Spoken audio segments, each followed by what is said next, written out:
Buenas tardes a todas y a todos.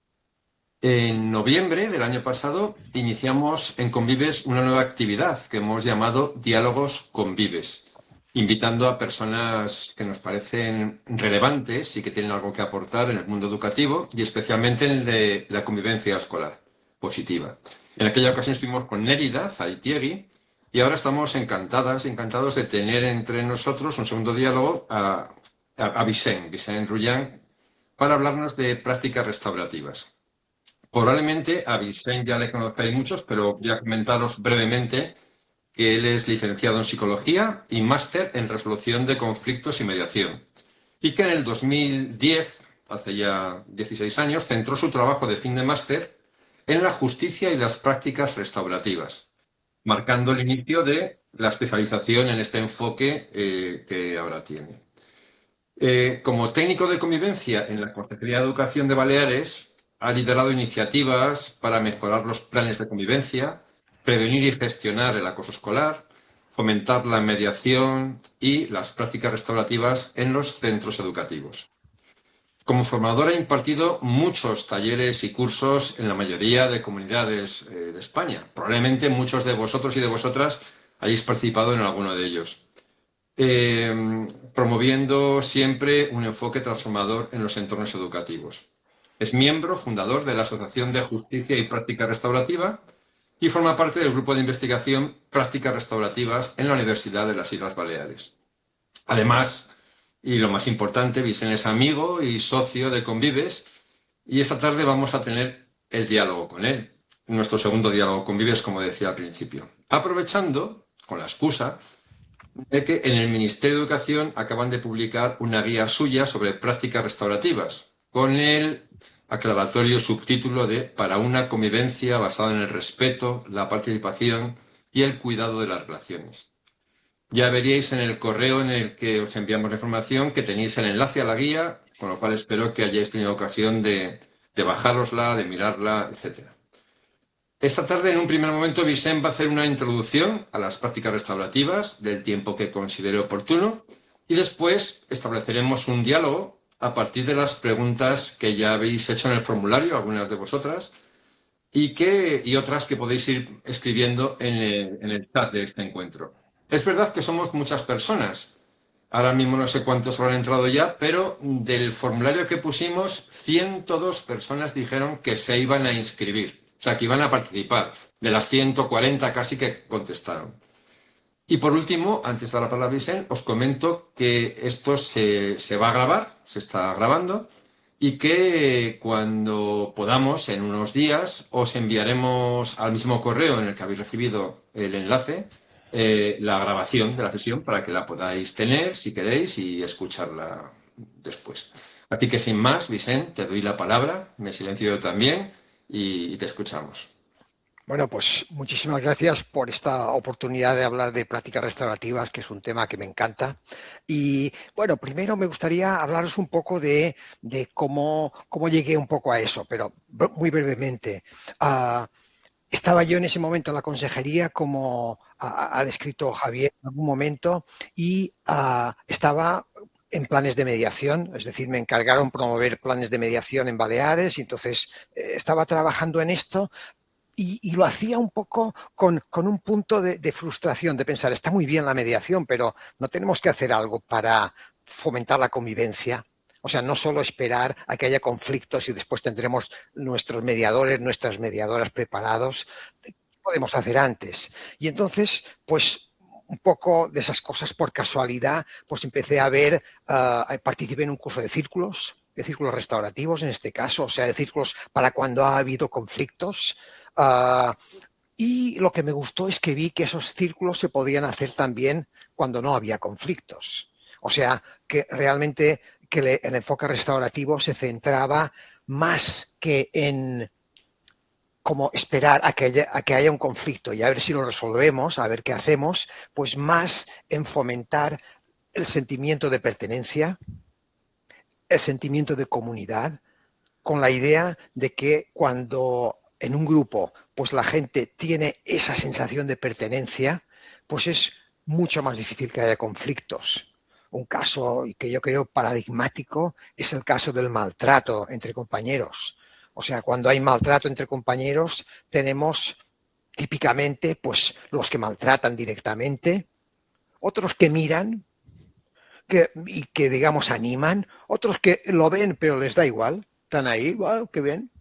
Otros que a lo mejor dirían por miedo se callan y si todo va bien, pues alguien va a intervenir. Y si alguien interviene, sabemos que se para.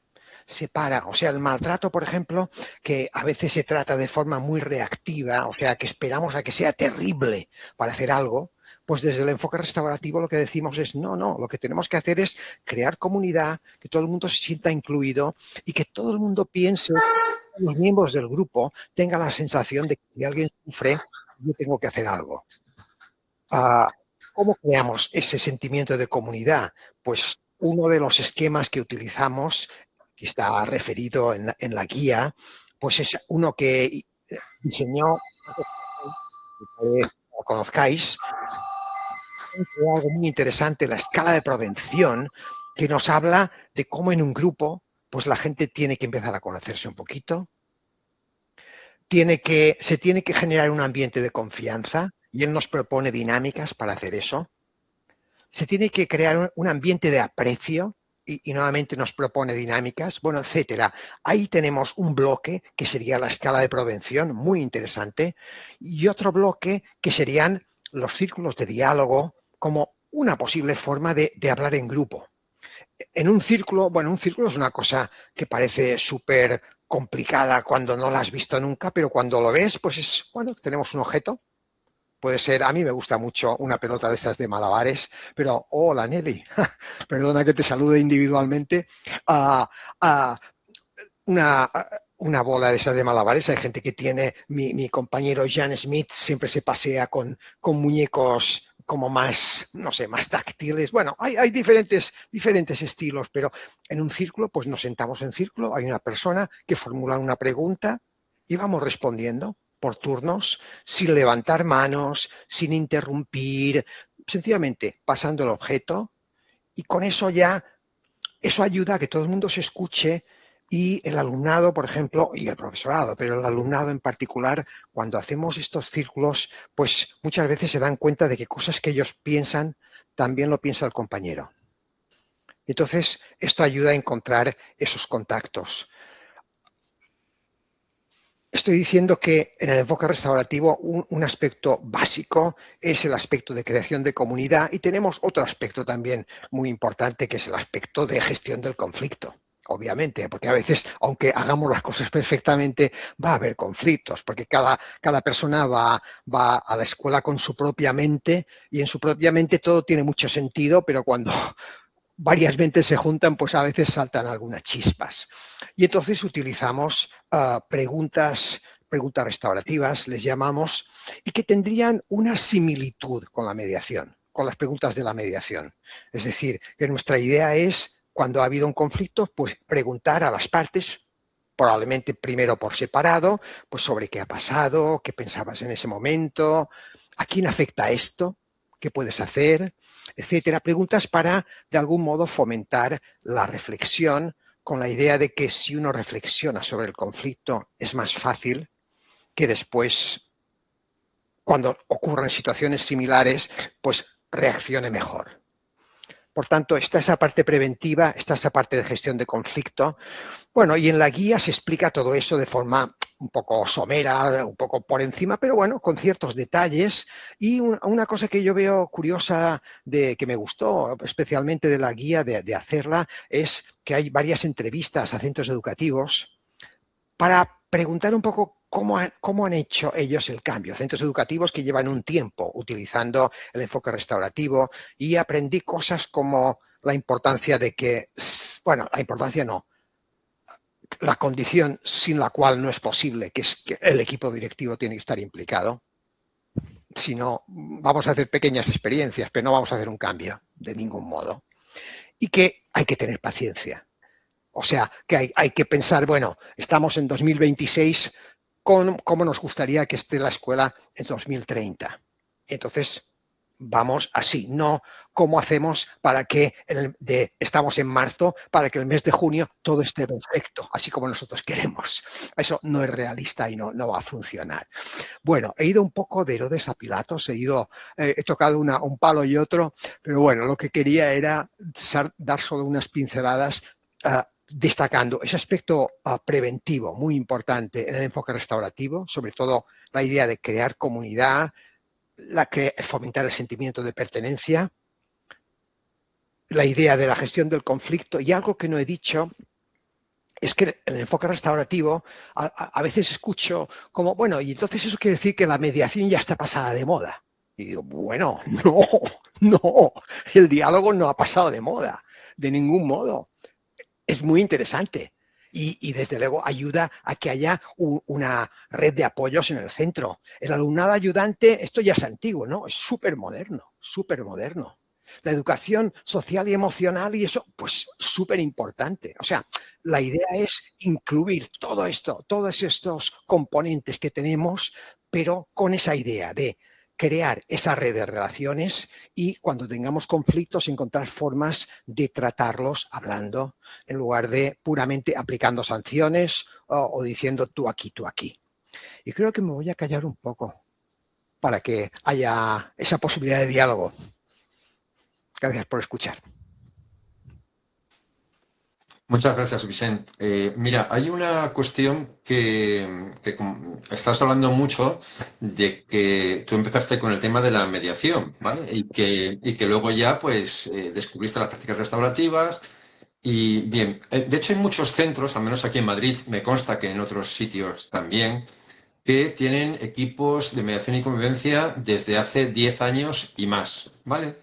Pero que realmente no están ahí, o sea, hacen su labor, dependiendo de si hay más o menos profesorado tirando del carro, pues hacen más o menos.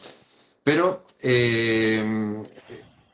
a mí me gustaría saber cómo podría ser no es una transición, sino esa evolución normal de pasar solamente de un enfoque donde tenemos formado a parte del alumnado en escucha y en otras técnicas para la mediación, a que el centro en su conjunto pues participe de esta visión restaurativa.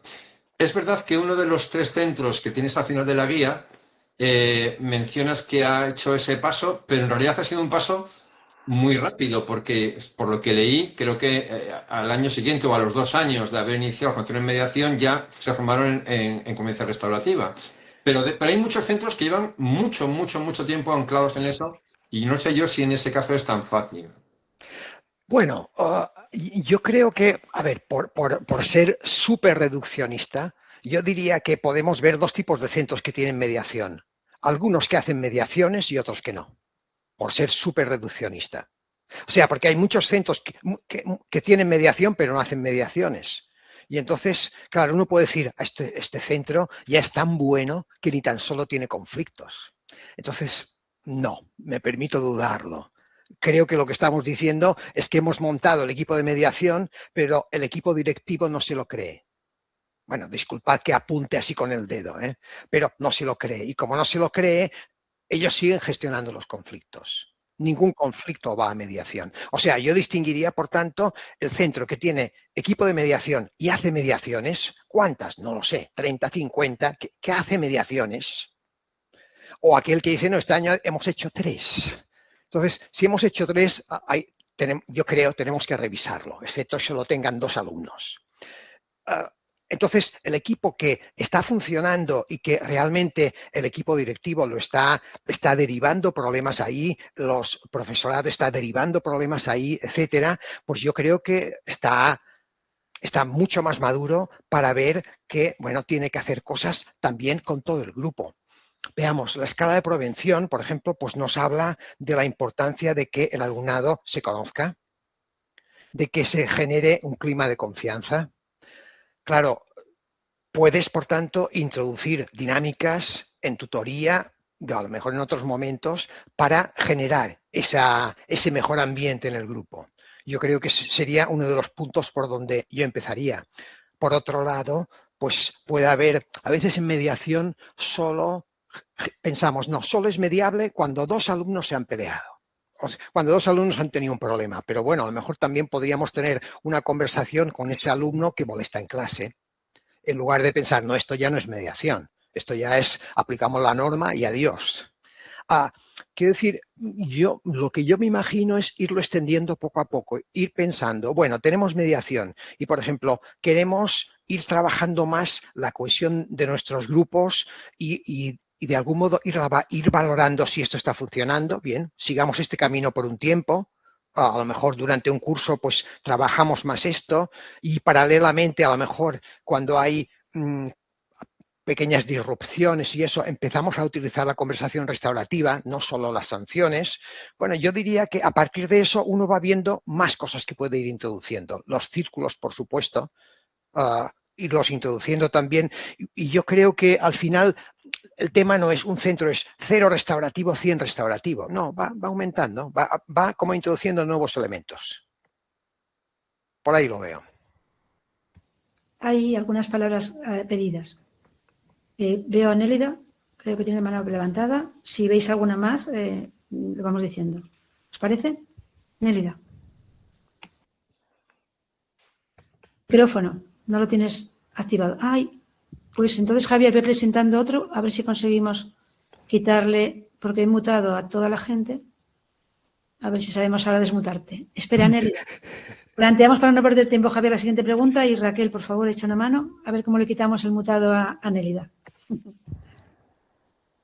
A ver. Y Andrés Cabana tiene la palabra después. Vale. Bueno, pues hay una de las personas que en el formulario de inscripción planteó varias preguntas, en realidad todas estaban referidas a la práctica de la expulsión del alumnado de los centros cuando tenía comportamientos contrarios a la convivencia, ¿no? Literalmente decía, ¿cómo podemos evitar, en la medida de lo posible, la expulsión del alumnado a casa como medida disciplinaria? En muchos centros sigue siendo una respuesta habitual entre conflictos o conductas disruptivas, pero a menudo parece que no contribuye realmente a reparar el daño ni a mejorar la conducta. Desde el enfoque de las prácticas adaptativas, ¿qué medidas o intervenciones previas recomendarías aplicar antes de llegar a la expulsión? ¿Qué estrategias concretas pueden ayudar a gestionar los conflictos y responsabilizar al alumnado sin excluirlo del entorno educativo? Todo esto nos comentaba una persona que se inscribe. Muy bien, y claro, mi impresión es que esta persona ya ha pensado bastantes cosas, porque está hablando de hablar de ese alumno que reconozca el daño, etcétera. Bien, claro, nuestro punto de vista, hombre, obviamente cada alumno es un mundo y cada alumno ha llevado un proceso a lo largo del curso. No estamos en septiembre, como decir, bueno, estamos en septiembre, no, estamos ya en marzo y han ido pasando cosas y hemos tomado decisiones. ¿Qué planteamos? Pues planteamos hablar con este alumno.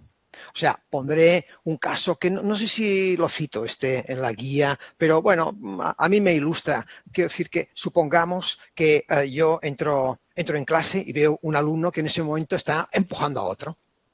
Y entonces digo, bueno, empujar a un alumno, pues este ya puede ir a jefatura y ahí que tomen sus medidas, tal. Bueno, resulta que en lugar de eso, pues hablo con ese alumno y aclaro que es verdad que le ha empujado porque el otro hacía tiempo que le estaba insultando.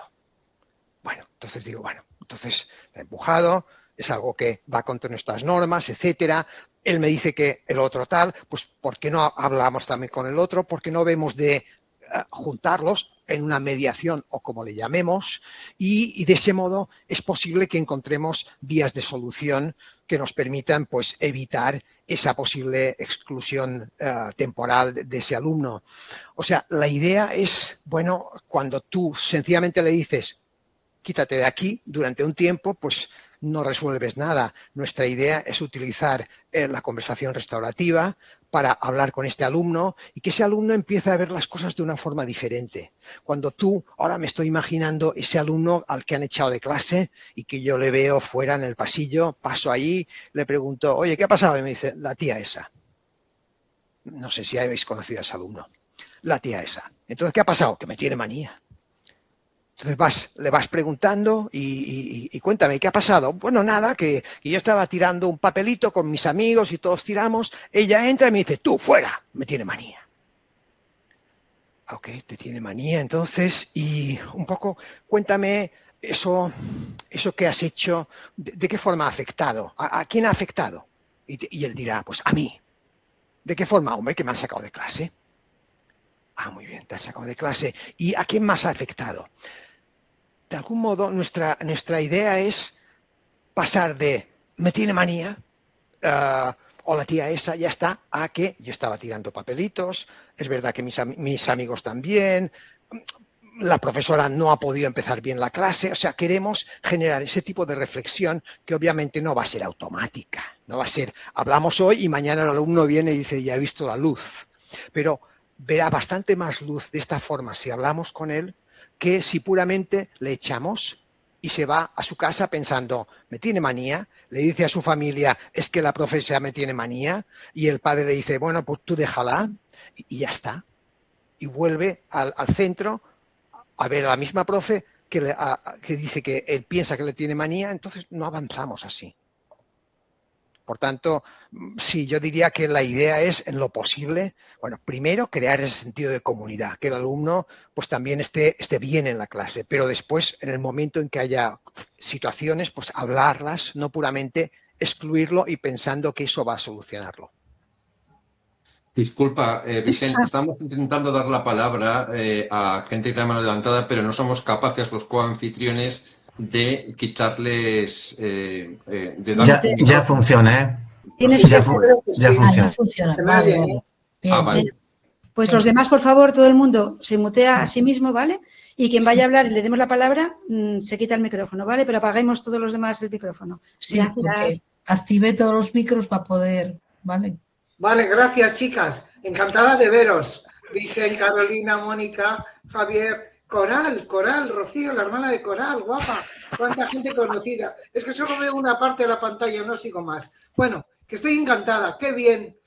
Bueno, vamos a ver, yo solo una cosa, que casi ya las he explicado, pero en fin, como soy una pesada, y también me parece que es cómo vamos avanzando en convivencia, ¿no? Y cómo vamos añadiendo cada vez mejores herramientas, vamos añadiendo, por ejemplo, yo creo que el tema de la mediación, que como dices tú, no está pasado, pero también tenemos que saber que la mediación es un tema entre dos, que se podría ampliar, como tú dices, a más cosas, pero que ahí toda la cosa de vinculación y toda la cosa de colectivo se pierde.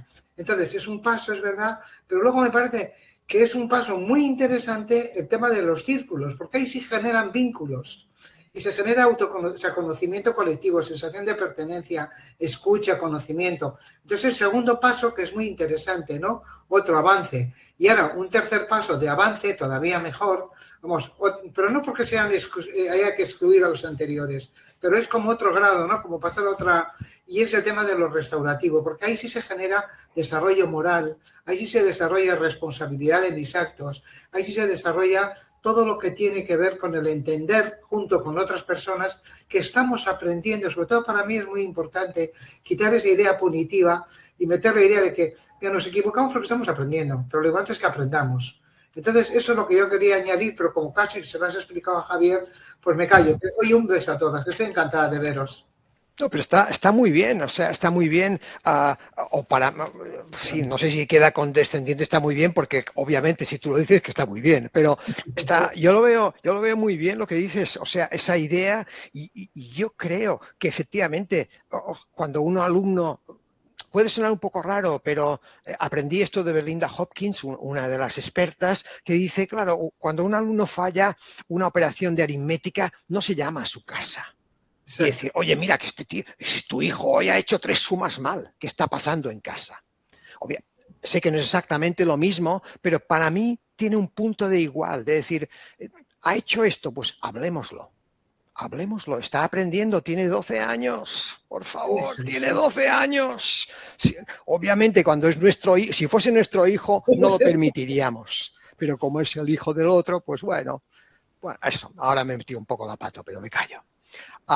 No sé si me explico, bueno, sí, que a veces somos un poco duros con el alumnado en ese sentido. Y en lugar de pensar, pues está aprendiendo, se ha equivocado, ya está, tiene que mejorar. Andrés Cabaña, por favor. Hola, buenas tardes. Buenas tardes. Primero agradeceros la iniciativa esta. Me enteré no por casualidad, me enteré por Andrés González Bellido, el padre del programa TEI, que estamos trabajando precisamente en incluir las prácticas restaurativas dentro de lo que es el programa TEI, porque es lo que le falta al programa TEI realmente para cerrar el círculo, ¿no? Entonces, bueno, pues nada, gracias por la iniciativa. Estoy muy interesado en este tipo de historias porque realmente doy formaciones de prácticas restaurativas, yo también. No sé si conocéis al grupo Arela, que es de aquí de Galicia, de Vigo, que trabaja precisamente Sí. en ese tipo de cuestiones y, bueno, fueron los que me formaron a mí y yo ahora mismo pues estoy con la formación. Y es curioso porque empezaste diciendo que tú empezaste con la mediación en tu cole. Bueno, pues yo también, ¿vale? Y empezamos precisamente implementando medidas de convivencia para mejorar la convivencia. Y claro, lo primero que se nos planteó fueron la cuestión de mediación. Creamos un equipo de mediación, que es un equipo muy sólido y consistente, porque de hecho llegamos a tener 80 y pico alumnos de 500 que tenemos en el centro, que es un número increíble. Ahora mismo tenemos 30 y pico alumnos en el equipo de mediación, que es importante. Y estoy absolutamente de acuerdo en lo que decías, que hay centros que median y hay centros que no median. Bien, nosotros somos de los que no mediamos, curiosamente, a pesar de que sí que hacemos mediaciones cada año, pero hacemos muy pocas mediaciones. Entonces, la cuestión es, ¿por qué no hacemos mediaciones? Yo lo reclamo en todos los claustros, a todos los tutores, tutoras, profesores, dirección. Les reclamo que nos hagan llegar casos de mediación, porque claro, yo como coordinador no soy capaz de llegar a todo y estamos 4 personas en el equipo de convivencia y no somos capaces. Entonces, mi primera pregunta sería, tengo 2, mi primera pregunta sería, ¿cómo hacemos que nos lleguen casos de mediación? Porque claro, nosotros solos no podemos llegar a todo. Y repito, y en cada claustro yo reclamo, por favor, hacednos llegar casos de mediación, ¿vale? Bien, pero como esto no va de mediación, que va de prácticas restaurativas, pues la historia es que yo siempre digo en mis formaciones que antes de acceder a la función docente, este debería ser un curso obligatorio para todos los docentes, hacer un curso en prácticas restaurativas, porque estamos trabajando con niños, con niñas, con chavales, con adolescentes, con criaturas, y la forma de dirigirnos a ellos es fundamental para que aprendan, que es lo que acabas de decir. Y ese aprendizaje tiene que ser un aprendizaje en un entorno saludable, bueno, por lo menos lingüísticamente. Y lo que hacen las restaurativas es un poco eso, ¿vale? Entonces, mi segunda pregunta, que es al hilo de las restaurativas, es, no me leí tu guía, porque no tuve tiempo, pero sí me leí la de Jan Smith, que hablas antes de Jan Smith. De hecho, hablé personalmente con Jan Smith, porque dio hace un par de años una charla aquí en Pontareras, estuve hablando con él personalmente. Es un tío encantador, que cuando lo podéis traer a este tipo de charlas sería maravilloso, porque me parece un tío estupendo. Y mi pregunta es si hay algo diferente o hay algo de nuevo en tu guía con respecto a la de Jan Smith. Esa sería la segunda pregunta. La primera, cómo hacer que nos lleguen casos de mediaciones, porque por cierto, los chavales que están en el equipo de mediación están deseosos de hacer mediaciones, ¿de acuerdo? Y la segunda, lo de qué hay de nuevo en tu guía con respecto a Jan Smith, y un apunte a lo que decía antes Nélida, que decía que los casos de mediación son entre 2. Bueno, entre 2 o entre grupos, porque nosotros hemos hecho mediaciones entre grupos con 2 personas mediadores que han sido exitosísimas. No siempre funciona, también hay que decirlo, porque no todas estas medidas funcionan siempre. Pero hemos hecho recuerdo un grupo de diversificación curricular, que eran 10 niños, o sea, en el aula, y era un grupo de 5 contra otro grupo de 5. Y la tutora me dijo, ¿qué podemos hacer? Y le dije, pues intentamos hacer una mediación. Y con 2 personas que estaban muy formadas, que tenían experiencia ya en hacer mediaciones, y esto fue alrededor de diciembre, y desde diciembre, o sea, desde enero hasta junio, que acabó el curso, la tutora me dijo que era una balsa de aceite, o sea, que fue algo maravilloso, grupal incluso, o sea, no estamos hablando de una persona con otra, estamos hablando de mediaciones grupales, que eso, vamos, para mí fue de los mayores éxitos de la mediación en nuestro centro. Entonces, nada, si me puedes responder a esas 2 preguntas, te lo agradezco. Bien. Muchas gracias. Pues voy por pasos.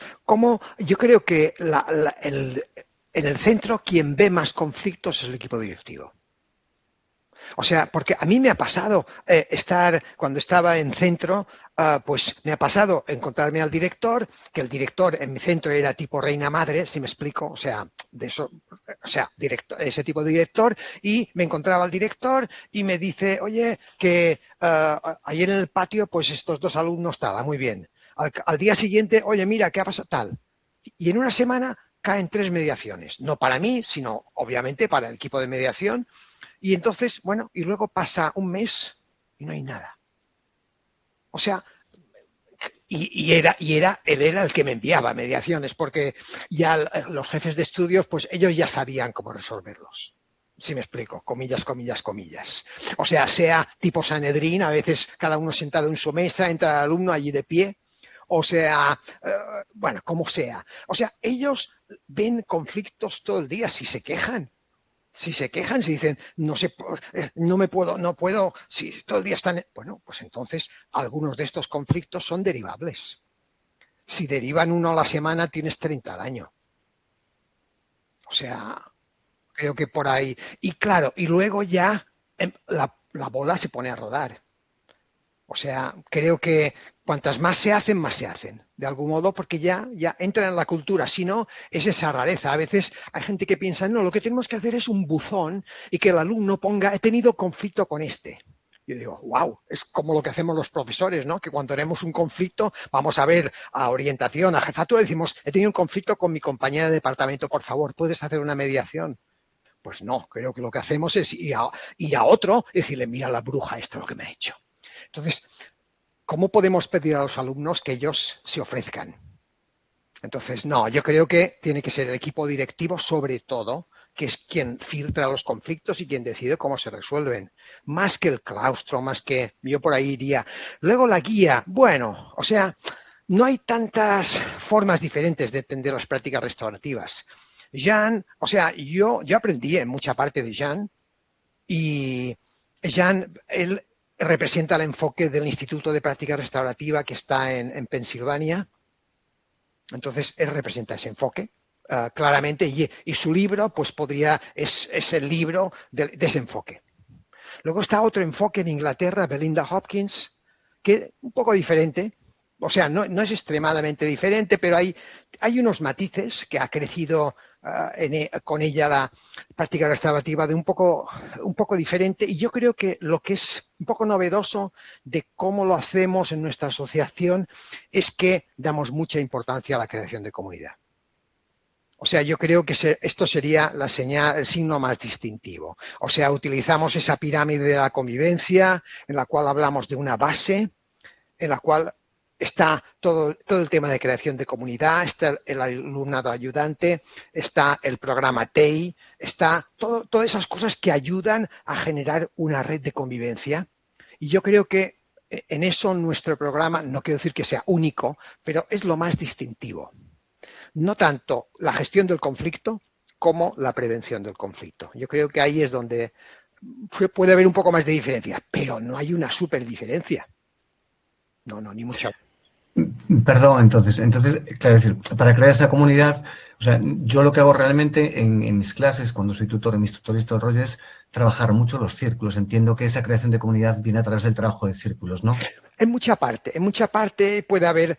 Sí, pero claro, los círculos se pueden hacer sobre muchas cosas. Tú puedes hacer una dinámica, quiero decir que tú puedes hacer una dinámica de confianza, por ejemplo, esas que pones a los alumnos de 2 en 2, se cogen de la mano, se tocan los pies, se tiran hacia atrás, a ver hasta dónde llegamos, tal, y luego hacemos un círculo sobre eso, sobre cómo nos hemos sentido, sobre, de algún modo, qué hace falta para poder hacer bien eso, que es confianza, la palabra clave. ¿Qué cosas nos generan confianza en nuestro grupo? ¿Cómo podemos tener confianza en nuestro grupo? Entonces, fíjate que hay esa parte inicial de dinámica que a lo mejor es un poquito diferente, que Belinda Hopkins probablemente utilizaría también cosas de estas, y a lo mejor el enfoque solo de círculos, pues bueno, es puramente hacer rodar la bola. No sé si me explico. Pero bueno, no es algo hiper diferente. La filosofía es parecida. Pero, por ejemplo, claro, nosotros... Por ejemplo, yo noto mucho cuando estoy en un grupo si hay confianza o no. Por ejemplo, tú haces un círculo en el cual tú haces una pregunta un poco tipo una cualidad tuya que tus amigos ven, algo que aprecien tus amigos, que es una pregunta un poco difícil. ¿De acuerdo? No es la pregunta de una comida que te gusta o nada, es una pregunta. Y entonces, en un grupo en el que hay poca confianza, ¿qué pasa? Que se la pasan. O dicen lo mismo que el otro. O sea, porque ahí nadie se atreve. Cuando no hay confianza, la gente es como que hay la ley del silencio. A veces es la ley del griterío. O sea, a veces la armamos. ¿Por qué? Porque si no la armo, dicen que soy un cagado. entonces mejor la armo. Y dices, este grupo tiene mucha confianza, no tiene ninguna confianza.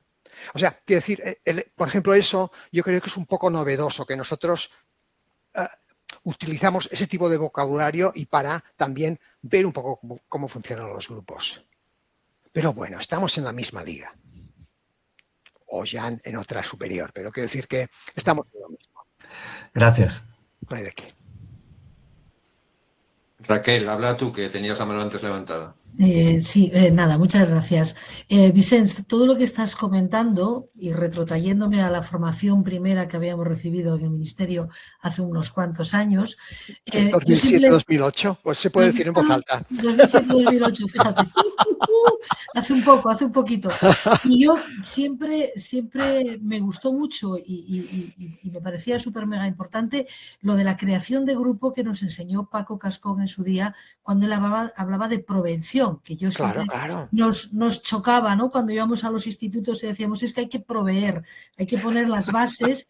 Y claro, yo cuando habláis de la justicia, de los temas restaurativos, para mí siempre me va hacia, o construyes un grupo que tiene esa confianza y todas esas dinámicas que nos enseñaba Paco Cascón, o no, o es muy complicado hacer cosas, ¿no? De ahí, ¿cómo lo ves tú? Exactamente así, claro. En un grupo en el que a lo mejor, claro, yo he visto grupos, hace un par de años, estaba trabajando con un grupo de tercero de eso y empecé a trabajar con ese grupo en noviembre. Y recuerdo que había alumnos, algunos que eran nuevos en ese grupo ese año, pero que no sabían todavía el nombre de todos. Tío, estamos en noviembre. ¿Qué ha estado pasando aquí? Pero claro, yo no entiendo. Es como tú entras en la sala de profesores, ves a esa profesora que dices, ¿cómo se llama esta? No sé, bueno, tal. Y luego llega a febrero y ya no te atreves a preguntarle cómo se llama, ¿no?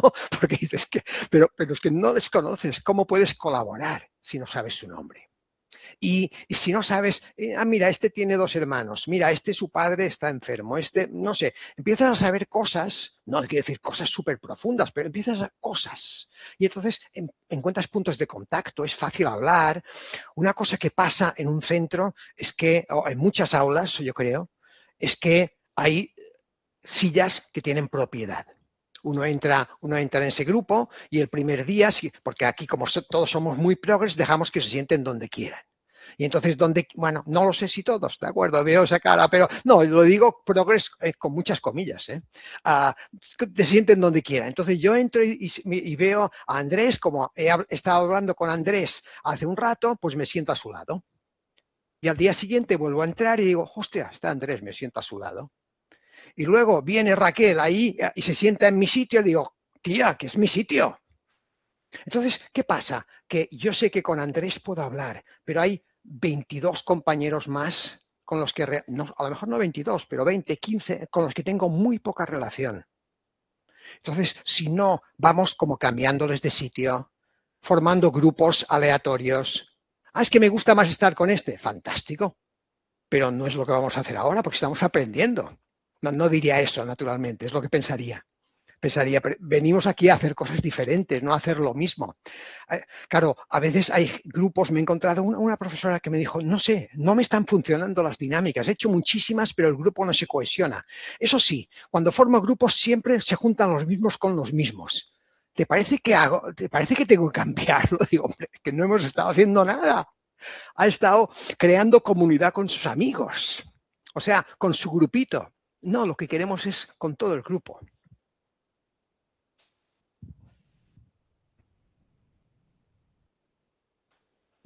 Vale, Vicente, otra cosa que quería preguntar yo es la siguiente. Muchas veces en los centros el conflicto no es entre 2 personas, sino que afecta a todo un aula. Es un grupo que es más problemático o que la mayoría del profesorado pues sale de las clases mal, tal. Entonces, la pregunta sería, ¿cómo se trabajaría restaurativamente con un grupo entero? Y otra cosa también, ¿podría hacer un trabajo así un tutor o tutora que él es el tutor o la tutora sí que está formado en prácticas restaurativas, aunque en el centro no esté ese enfoque, digamos, un poco francotirador, pero pero ¿hasta qué punto tiene margen? Porque claro, tú hablabas obviamente de la importancia de que el equipo directivo sea el que tire del carro, el que tenga la visión para que todo el centro tal. Pero muchas veces ocurre, hace poco lo estoy hablando con unos amigos, que hay gente que ha ido a un cursillo, lo que sea, está preparado o quiere empezar y tal, y se encuentra un poco solo, ¿no? Y es tutor de un grupo. Pues, ¿qué puede hacer un tutor que está formado en prácticas restaurativas en su grupo, aunque en el centro no, para mejorar el ambiente de un grupo que está así? Yo creo que en su grupo, claro, no. O sea, lo que no va a conseguir es cambiar el centro, yo creo, pero puede hacer cosas muy positivas en su grupo, naturalmente. O sea, tiene sus limitaciones. Estoy pensando un tiempo dando clase, y voy a tu pregunta, cuando daba clase en lo que se llamaba garantía social, o sea, formación básica, pues recuerdo un día, llego a las 8 y a clase y tal, van entrando los alumnos y unos cuantos llegan tarde y cuando me ven se sorprenden y dicen, hostia, no sabíamos que te teníamos a ti hoy. Claro, porque tenían al otro profesor que sabían que él llegaba a 8 y 10. Entonces, si ese profesor llega a las 8 y 10, ¿para qué iban a llegar a las 8? Para esperar fuera. Entonces, o sea, quiero decir que si no hay ese funcionamiento colectivo, pues hay agujeros ahí. Pero bueno, ese profesor, por su cuenta, puede trabajar con el grupo, yo no tengo ninguna duda. No tengo ninguna duda. ¿Qué podría hacer? Pues depende. Hombre, yo si fuese el tutor de ese grupo sin tener más información importante, pues lo primero, pues haría un primer círculo para valorar el funcionamiento del grupo. O sea, les preguntaría probablemente, pues, bueno, si la situación no está ya muy clara, o a lo mejor ya está muy clara y no hace falta, pero si no está muy clara, pues haría un círculo en el cual les preguntaría cosas como cosas que están funcionando en nuestro grupo, para escuchar primero la versión positiva, las cosas que sí están funcionando. Y probablemente dirán que somos colegas, que nos lo pasamos muy bien, que reímos juntos, etcétera. Bueno, no pasa nada. De momento ellos van diciendo eso. Luego les diría, oh, qué bien, pues es un grupo que parece, o sea, por lo que decís, pues como alegre, o vosotros sentís bien entre vosotros, y luego, pues, no sé, cosas que podrían hacer mejor este grupo. Y entonces es fácil que saliesen cosas como, hombre, callar cuando los profesores explican, que nos respetemos entre nosotros, que no nos enfademos por cualquier cosa, que, bueno, etcétera, una serie de cosas, de puntos de mejora, para luego preguntar, pues, a partir de aquí, ¿qué cosas os parece que podríamos, una cosa que podría mejorar de lo que habéis dicho? Bueno, y entonces ahí podría empezar a darme cuenta de cómo están viendo ellos el grupo, de puntos que ellos ven, y en algún momento pues me podría plantear decir, bueno, pues hemos hecho este círculo muy bien, y en otro momento tal vez hacer otro específicamente sobre el funcionamiento del comienzo de las clases. Por ejemplo, porque se ha hablado de que la clase empieza casi 10 minutos tarde, porque entre que entra el profesor y parece que algunos siguen tal, y entonces hablar un poco de esto con ellos, como qué podríamos hacer. Si viese que es un grupo que realmente es muy difícil, es bastante probable que mirase de hablar con algunos alumnos individualmente, o sea, con alumnos de los más comprometidos con que la cosa no funcione, digámoslo así, y hacer con ellos a lo mejor un poco como un picas, como una entrevista picas, es decir, una entrevista de decir, bueno, hemos hablado, fijaos que hemos tenido la reunión con los compañeros y se ha hablado un poco de que hay bastante ruido, y yo creo que tú eres una persona que tiene bastante influencia en esta clase. ¿Tú cómo la ves la clase? Sí, es verdad, hay mucho ruido, tal, y no sé, yo tengo la sensación de que tú podrías ayudar. ¿De qué forma te parece que tú podrías ayudar especialmente a que esta clase funcionase? Estoy poniendo ejemplos de cosas que he utilizado. O sea, intentar conseguir aliados para después hacer otros círculos también con el grupo y continuar trabajando esa cohesión de grupo, etcétera. Lo que quiero decir es que, número uno, ese profesor solo puede trabajar con el grupo, yo creo que seguro. Es verdad que si luego tiene a un compañero que cuando el grupo va mejorando, él le dice, sí, pero este grupo pero todavía está muy mal, y pues a lo mejor esto va a empeorar no va a ayudarle, pero él yo creo que puede hacer cosas para ayudar a que ese grupo pues vaya mejor. Hablando con ellos. Hablando con ellos, cuando digo hablando, quiero decir que él habla un poquito, pero sobre todo hablan los alumnos. O sea, les pasamos la bola a ellos. No sé si alguien más quiere hacer alguna pregunta. Todavía tenemos un cuarto de hora hasta las 8, que dijimos que sería nuestro fin. Bueno, pues Aitana o Anita. Anitate. Bueno, pues Perdón, Ana, vale, Ana. perdón, Ana, vale, sí. Pues es que a mí me interesa mucho lo de los círculos con el tema cuando hay una situación de bullying y cómo Ajá. esto puede compaginarse con los protocolos que tenemos en los centros, que son todo lo contrario a las prácticas restaurativas. Se Ujú. hace antes, se hace después, pero después a lo mejor ya ha habido una instrucción y el alumno acosador se va. No sé esto cómo compaginarlo con los protocolos ni cómo hacerlo para no revictimizar a las víctimas. Claro, claro. O sea, yo según donde estuviese tampoco sabría. Te diré el motivo. Porque para mí la situación ideal es, yo sé que este alumno me cuenta algo, o sus padres vienen muy enfadados a contarnos algo, y hablamos con su hijo. O sea, y a partir de ese momento, sin empezar a llamar a familias, no, este alumno me cuenta que fulanito, menganito y sutanito, cada vez que levanta la mano en clase se burlan de él. Se burlan ante los compañeros, mira, mira cómo camina, has visto cómo, bueno, lo que sea. Supongamos que esto está sucediendo y, claro, yo creo que algo ideal pues sería, primero, hombre, recoger un poco ideas de algunos compañeros, hacer un pequeño círculo con 3 o 4 compañeros para preguntar un poco cómo está la clase. Tengo la sensación de que hay un compañero vuestro que no lo está pasando bien, que sabéis de esto, tal, para tener más información y tal vez después saber si hay 4 alumnos que se meten bastante, pues hacer una entrevista pero individual con ellos. Yo pensaría la entrevista de Anatol Pikas, que supongo, no sé si la conoces. No. No, Pikas es un psicólogo sueco-noruego, no recuerdo si nació en Suecia o Noruega, pero bueno, la cosa es que él tiene una entrevista que es muy contraintuitiva. Tú vas por ejemplo, sabes que estos alumnos están todos en la misma clase y tienen en ese momento lengua, no sé. Le preguntas al profesor, oye, ¿es un problema que salgan de uno en uno? Entonces, supongamos que dice, muy problemas, sí, porque tenemos un examen dentro de 2 días, no, nada, olvídate, pues esperas otra clase. Entonces, donde puedas sacarlos de uno en uno y viene Sí. uno y te lo llevas a un sitio, yo no he hecho nada, no, tranquilo, no solo quiero hablar un momento. Y entonces hablas con él, cuéntame un poco cómo va la clase. Muy bien. He escuchado que hay un compañero que lo está pasando mal. Sí. Sí, es Juan. Juan. Sí, es verdad. ¿Y qué le hacen? ¿Qué le hacen? ¿Qué le hacen?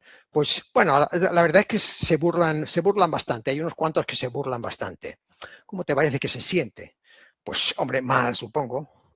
Y no sé, dime, tal vez tú me podrías ayudar. O sea, intentando ese cambio, ¿no? Ha colaborado, tú me podrías ayudar. Ah, ¿Qué te parece que podrías hacer tú para que él estuviese un poco mejor? Y entonces te dicen cosas como, pues decirle a este que pare. No que yo pare, naturalmente. Decirle a fulanito que pare. Yo cuando hacen eso, pues cojo un papel, digo, muy bien. O sea, decirle a fulanito que pare. Es eso, si me pones un autógrafo aquí, tal. Me voy a ver al siguiente, así. Les veo y le digo, y dentro de unos días, pues me gustaría pues que hablemos y me cuentes cómo ha funcionado. A ver, ¿de qué estoy hablando? En ese caso, más que un círculo, entrevistas individuales responsabilizadoras, pero para mí es imprescindible no haber hablado con la familia. Fíjate, no sé si es posible legalmente, actualmente, pero no haber hablado con la familia, porque si yo ya le he puesto el foco, cuando tú pones el foco a alguien, te dice, no, yo no hablaré más que en presencia de mi abogado o lo negaré todo. entonces ya no es algo educativo. Estamos hablando de un proceso judicial. Claro, ese es el protocolo, claro. Ah, no, me parece bien. Entonces, ahí no sé muy bien qué decirte. O sea... No, perdona, te lo agradezco. O sea, lo que tú me estás diciendo es que hay situaciones que en ese impasse que tú eres conocedor de algo y antes incluso de que todo se destape y empiecen a intervenir familias o a denunciar, pues claro, ahí se puede trabajar, pero el círculo, o sea, eso ya lo hacemos, pero que sí que me estás dando como píldoras, ¿no? De entrevistas, pero sí, responsabilizadoras o restaurativas sí. para luego, pero eso no se lleva nunca a un círculo en clase, ¿no? Bueno, yo solo llevaría un círculo en clase en dos situaciones. En una, esto se ha solucionado perfecto. Se ha solucionado muy bien. Sí. Y entonces, ¿qué os parece si ahora vamos, vosotros 4 y este? Sí. Y vamos y tenemos un círculo con la clase y hablamos un poco sobre estas situaciones y tal. O sea, pero porque ya está solucionado. Vale. No porque vamos a hacer un juicio público de nadie. Vale. O sencillamente porque antes de que pase nada, pues sabemos que en la semana 7 y en la semana 8, pues trabajamos el tema del maltrato. Y ya está, porque lo tenemos en tutoría o en lengua o en la materia que sea. Y entonces lo trabajamos, si es posible, en círculo, sí. para que se incremente esa conciencia de que eso en esta clase no es admisible antes de que pase. Pero como tú has dicho, es verdad, todo cuando es pequeño es mucho más fácil que si dejamos que suba mucho, porque entonces se empieza a meter mucha gente y es casi más complicado la gente que se mete que cualquier otra cosa. No sé si lo ves igual. Sí, no, totalmente. Muchas gracias, te lo agradezco. No hay de qué.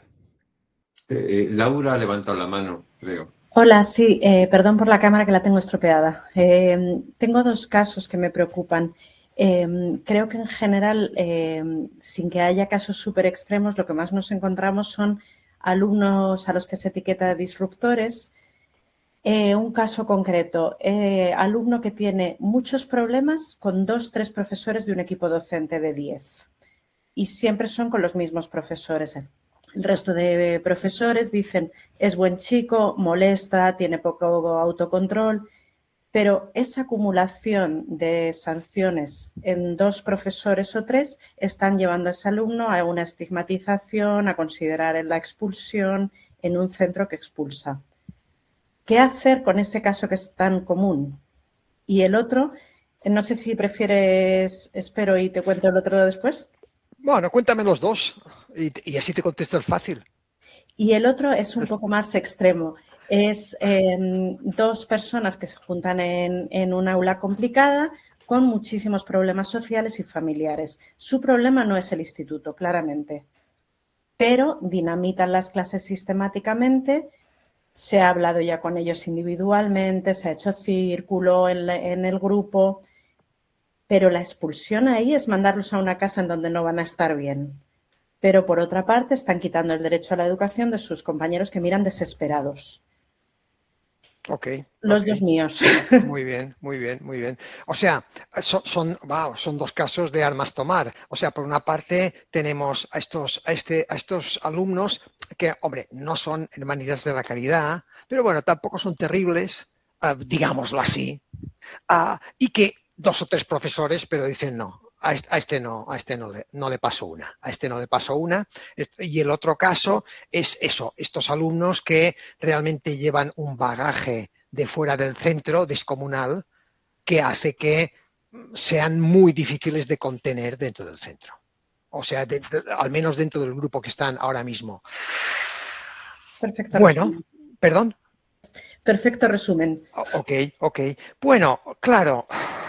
Pues no estoy seguro de yo qué sabría hacer, por ejemplo, en el primer caso, porque claramente es un caso, o sea, que el tema, o sea, tenemos por una parte al alumno, que ese alumno, claro, es un alumno que se beneficiaría probablemente de una tutoría individualizada, de alguien que le ayude a analizar lo que está pasando, o sea, que alguien que pueda hablar con él cada poco y si tiene buen vínculo, pues que le cuente cómo van las diferentes clases y un poco analizar, pues un poco la fotografía de qué pasó ese día. El profesor me dijo que saliese, a ver, Cuéntame un poco. ¿Y qué pasó justo antes? ¿Y tú qué pensaste? ¿Y qué le respondiste? O sea, de algún modo, ese sería un posible apoyo. O sea, a ese alumno individualmente, darle como más discernimiento, más capacidad para darse cuenta de dónde estoy ahora mismo. Estoy con este profesor y sé que con este profesor, pues es este contexto, esto es lo que puedo hacer, esto es lo que no. O sea, vamos por el alumno o vamos, claro, por el lado de los profesores, que puede ser un poco más complicado. Puede ser un poco más complicado porque ellos ya ven que este alumno va bien con los otros, pero ellos han decidido, digamos, ellos han formado, parece su piña, o no estoy seguro si han formado piña entre ellos. Hombre, yo creo que intentaría las dos vías. La del alumno parece más fácil, en el sentido de que, bueno, él puede hacer pequeños cambios, seguro. Lo de los profesores, pues hombre, es como una inversión de futuro si estos profesores son capaces de elegir sus batallas, de algún modo, no verlo todo como todo comportamiento como casus belli, como que si hace esto, pues ya es el final. Entonces intentaría esas dos. Si ya has intentado una, pues intentaría la otra. Lo de estos otros alumnos, claro, es un caso complicado. También tendríamos que ver este aula cuál es. Lo diré, o sea, a veces también tenemos que el centro adopta decisiones organizativas que no son, creo yo, las mejores. A veces, pero o sea, empezaré por ahí, porque en el enfoque restaurativo es una de las cosas que miraríamos, en la base, en lo que podemos trabajar preventivamente. Perdón, si quieres Sí. te explico. Ha sido una coincidencia porque se nivela en inglés, entonces el nivel bajo de inglés, lógicamente, junta a personas que no están en el mismo aula de referencia, pero se juntan en inglés. Ok. Y es ahí donde dinamitan. Ok. De acuerdo, de acuerdo. ¿Y es una aula y es un grupo que es más numeroso, menos numeroso, igual de numeroso que los demás? Igual, 25. Ajá. Es decir, que de algún modo. Ok. Bien, o sea, ahí supongo que se trataría de sentarse, de pensar qué es lo que pesa más. Pesa más la mochila de estos alumnos, de forma que si estuviesen en un grupo de 5, no digo que tengan que estar, no, es un experimento mental, ¿sería lo mismo? O sea, porque realmente lo que necesitan es ayuda tipo servicios sociales, o sea, ese tipo de ayuda. O sea, entonces, pues claro, son alumnos que tienes que buscar esa ayuda afuera. Cuando no se le puede conseguir, claro, yo puedo entender que a veces el centro dice, mira, pues se van a ir unos días a casa, no va a servir de nada, y los otros 23 parece que van a respirar un poco más. Me imagino, claro, no es desde luego la solución educativa. No, o sea, es parcialmente positiva en un sentido también. O sea, lo que no puedes decir es decir, bueno, pues ya está, no hacemos nada, les dejamos ahí que dinamiten la clase. Claro, lo que tendríamos que ver es qué recursos tenemos en el centro o en el entorno, tipo servicios sociales, etcétera, para hablar con estos alumnos y tratar de ayudarles a ver las cosas de forma un poco diferente, no solo. Probablemente tiene una visión bastante de que aquí todos me quieren fastidiar y yo también les voy a fastidiar porque para que empiecen ellos, pues antes lo hago yo, etcétera. Claro, eso sin alguien que se siente a hablar bien con estos alumnos, pues lo veo francamente complicado. O sea, nosotros hablamos de una pirámide con una base preventiva, un punto a continuación de pequeños conflictos cotidianos y una punta arriba de conflictos como más críticos. Claro, estos alumnos están en la punta y pueden necesitar pues más servicios. Eso es lo que te puedo decir, que es poco. Gracias. Bueno, sí, un par de ideas me has dado. Muchas gracias. Me alegro. Hola, buenas tardes. Buenas Yo quería hacerte una pregunta. Cuando muchas veces hablamos de solucionar conflictos, realmente hoy en día, por ejemplo, yo estoy trabajando en un colegio infantil primaria, realmente el tutor o la tutora no tiene una hora, no tiene pocos momentos para resolver estos conflictos que diariamente serán y que quizás se van acumulando, ¿no?